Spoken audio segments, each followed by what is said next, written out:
ज्ञानयज्ञसूत्रमिन्दुशेखरं कृपाकरं नारदादियोगिवृन्दवन्दितं दिगम्बरं काशिकापुराधिनाथ कालभैरवं भजे।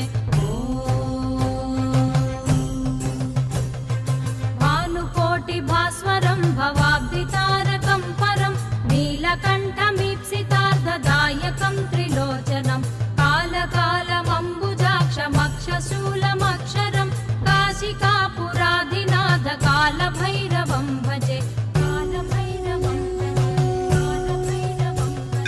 शूलटङ्कपाशदण्डपाणिमादिकारणं श्यामकायमादिदेवमक्षरं निरामयं भीमविक्रमं प्रभुं विचित्रताण्डवप्रियं काशिकापुराधिनाथ कालभैरवं भजे।